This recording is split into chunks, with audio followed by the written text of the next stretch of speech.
नमस्कार साथियों, एक बार फिर मैं दीपंकर समझदार, चार्टर्ड अकाउंटेंट, आपका दोस्त और बिजनेस ग्रोथ एसोसिएट। एनबीएफसी मतलब नॉन बैंकिंग फाइनेंस कंपनी क्या होता है, सबसे पहले तो ये समझते हैं। उसके बाद क्या नॉन बैंकिंग फाइनेंस कंपनी का लाइसेंस मिल रहा है, राइट। और तीसरा, क्या हमको नॉन बैंकिंग फाइनेंस कंपनी का लाइसेंस का टेक ओवर भी करना चाहिए या नहीं करना चाहिए, या कब करना चाहिए। तो सबसे पहली बात ये कि नॉन बैंकिंग फाइनेंशियल कंपनी का मतलब ये है नॉन बैंकिंग। इसका मतलब बैंक नहीं होना चाहिए। बैंक का काम क्या है? बैंक कब कहा जाता है? जब डिपॉजिट भी लेते हो और लोन भी देते हो। सिर्फ इतना ही नहीं, इसके अलावा करेंट अकाउंट मेंटेन कर सकता है बैंक। इसीलिए जो करेंट अकाउंट भी मेंटेन कर लेता है, डिपॉजिट भी ले लेता है और लोन भी दे देता है, ये तीनों चीजों का लाइसेंस केवल बैंक के पास में, इंडिया में और किसी के पास नहीं है। तो नॉन बैंकिंग होना चाहिए, मतलब बैंक नहीं होना चाहिए। फाइनेंस कंपनी, इसका मतलब फाइनेंस का कंपनी होना चाहिए। लेकिन जब मैं एनबीएफसी की बात कर रहा हूं तो मैं आरबीआई वाले एनबीएफसी की बात कर रहा हूं आज के वीडियो में। तो आरबीआई वाले जितने भी एनबीएफसी हैं, वो एनबीएफसी जो लोन प्रोवाइडर है। मैं डिपॉजिट टेकिंग एनबीएफसी की भी बात नहीं कर रहा हूं, डिपॉजिट वाली बात अभी नहीं हो रही है, केवल लोन देने वाली बात हो रही है। लोन कोई भी हो सकता है, वो ऑटो लोन हो सकता है, वो पर्सनल लोन हो सकता है, वो एसेट के अगेंस्ट में लोन हो सकता है, मॉर्गेज लोन हो सकता है, या फिर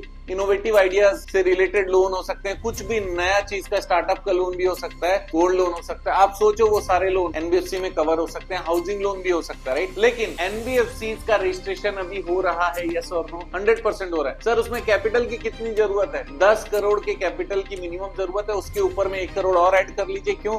क्योंकि उसके सरकारी चालान भी होंगे, गवर्नमेंट फीस होंगे, और जो प्रोफेशनल्स हैं उनके फीस भी होंगे। तो 50 लाख 1 करोड़ रुपए और ऐड कर लो। सर ये जो 10 करोड़ है, ये क्या हम लोग को किसी को देना पड़ता है? नहीं देना पड़ता। ये आपके बैंक अकाउंट में ही रहता है और ये आपका ही पैसा रहता है। लेकिन जो सरकारी चालान है, वो पैसे तो चले गए, जो सरकार को देना ही पड़ेगा, वापस नहीं होगा। प्रोफेशनल की फीस वापस नहीं होगी। लेकिन आप याद रखिएगा, ये पैसे तब तक रखे रहने होते हैं जब तक कि कंपनी बन नहीं जाती। तो इतने पैसे अगर नहीं है तो फिर एनबीएफसी बनाने के बारे में अभी विचार मत करिएगा। अच्छा सर, आपने बताया नहीं कि एनबीएफसी बन रही है कि नहीं बन रही। बिल्कुल बन रही है सर, 100% बन रही है। आपको बनाना होगा, हम और हमारी टीम आपके लिए उपलब्ध है। पहला चीज हो गया। तो एनबीएफसी बन रही है, लेकिन पैसे होने चाहिए। दूसरा चीज है, सर मेरे पास में पैसे तो हैं, समय कितना लगेगा ये बताइए। देखिए समय जो है 12 महीने के आसपास अप्रॉक्स मान लीजिए। तो सर 12 महीने मेरे पास नहीं, अब मैं क्या करूं? अगर 12 महीने नहीं है तो फिर आप ऑलरेडी रजिस्टर्ड आरबीआई वाली एनबीएफसी कंपनी टेक ओवर कर सकते हो। मतलब एक तरीके से अगर साधारण भाषा में कहा जाए तो परचेज कर सकते हो। तो सर परचेज करना पॉसिबल है, बिल्कुल पॉसिबल है। लेकिन उसमें भी डायरेक्टर शिफ्टिंग और शेयर होल्डर शिफ्टिंग के नॉर्म्स होते हैं। वो नॉर्म्स स्पेशली हम लोग आपको पूरा गाइड करेंगे जब भी आप टेक ओवर करने वाले होंगे। उसमें डॉक्यूमेंट्स बहुत सारे बनते हैं, वो सारे डॉक्यूमेंट्स में हम लोग गाइड करेंगे। आरबीआई के कंप्लायंसेस होंगे, उस पर गाइड करेंगे। कंपनीज के कंप्लायंसेस होंगे, उस पर गाइड करेंगे। कुल मिलाकर आपको हेडेक नहीं है, लेकिन टेक ओवर अगर आपको करना है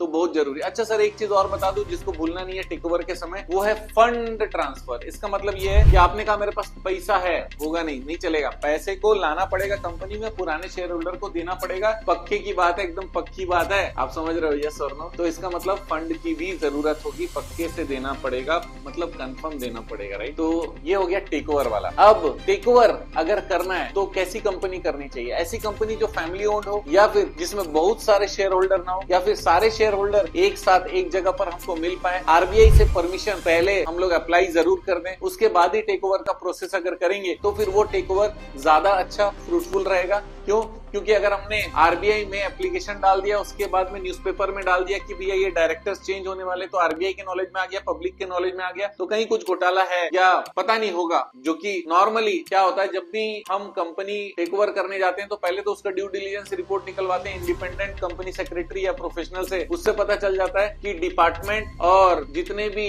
प्लेटफॉर्म है, चाहे वो एमसीए का प्लेटफॉर्म हो, इनकम टैक्स का प्लेटफॉर्म हो, ये सारे जगह पे आप साफ सुथरा है। इसका मतलब वो कंपनी साफ सुथरा है, राइट। अब ये कंपनी का साफ सुथरा तो पता चल गया, लेकिन उसके अलावा कोई फ्रॉड हुआ होगा तो न्यूज़पेपर में देंगे, तब पता चलने की संभावना है। नहीं भी चली तो आपने सद्भावना में ये चीज डाला और 1 महीने बाद से आपने क्या किया, देखिए 25% तक का शेयर होल्डर आप रिप्लेस कर सकते हो 1 साल के अंदर में विदाउट एडिशनल आरबीआई परमिशन। ये मैं आपको बता देता हूँ। मतलब 26% से ज्यादा चेंज नहीं होना चाहिए, तो मैं उसको 25% लेकर चल रहा हूँ। अगर 4 डायरेक्टर ऑलरेडी है या 4 प्रोमोटर ऑलरेडी है, 1 डायरेक्टर को आप रिप्लेस कर दीजिए, इनके लिए आइए, एग्रीमेंट्स को कंप्लीट करिए। वो एग्रीमेंट में बाकी डायरेक्टर ने भी अपना रेजिग्नेशन दिया हुआ होना चाहिए और दूसरे वाले जो आना चाहते हैं वो भी ऑलरेडी रेडी होने चाहिए, ताकि आरबीआई का थोड़ा भी कंसेंट मिले तो बाकी डायरेक्टर भी चेंज कर ले, क्योंकि बिना कंसेंट के एक ही हमने हटाया। बराबर, अब काम भी आप शुरू कर लीजिए और उसकी पूरी लाइबिलिटी नए लोग ले लीजिए, पुराने वाले लोग लाइबिलिटी मुक्त होने चाहिए। अच्छा सर, कहीं कुछ ऐसा निकल गया जिससे आरबीआई ने ये टेक ओवर रोक दिया, तो उसकी लाइबिलिटी भी पुराने वाले लोगों की रहनी चाहिए। क्यों?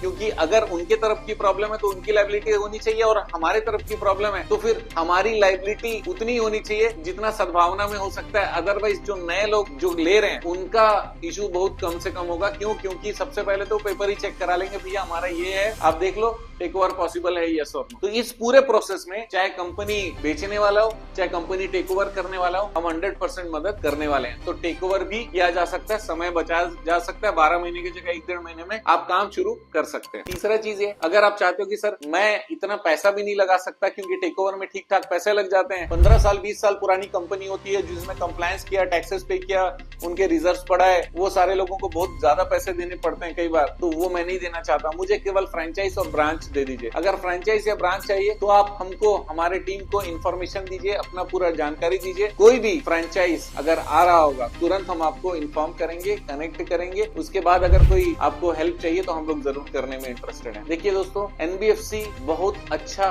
फॉर्मेट है काम करने का। सर जो आप वीडियो में बताते हो माइक्रो फाइनेंस वो भी बहुत अच्छा है, निधि शानदार है, साहूकारी वो अपनी जगह में बहुत अच्छा है। तो ये सारी चीजें जो मैं बताता हूँ वो बहुत अच्छी बात है, लेकिन आपको भी एक एक स्टेप आगे बढ़ने की जरूरत है। ऊपर का सपना देखेंगे नहीं तो फिर आगे बढ़ेंगे कैसे? जिसने माइक्रो फाइनेंस बनाया होगा उसने आज बैंक बना लिया, तो आपने भी अगर सेक्शन 8 माइक्रो फाइनेंस बनाया होगा तो एनबीएफसी में आने की जरूरत है, फ्यूचर में बैंक में जाने की जरूरत है। ये सारी जरूरत आपको ऊपर लेकर जाएगी, गोल बड़ा रखने का जरूरत है। इसीलिए मैं आपके दिमाग को लगातार गोल प्रोवाइड करता रहता हूँ। आप जानते हैं मेरा मिशन है हमेशा आप लोगों की मदद करना। तो वीडियो को लाइक, सब्सक्राइब, शेयर करना मत भूलिएगा। आप कमेंट करेंगे ना तो मुझे ऐसा लगेगा कि आप मेरे साथ और ज्यादा कनेक्टेड है। आपका दिन जबरदस्त और शुभ हो।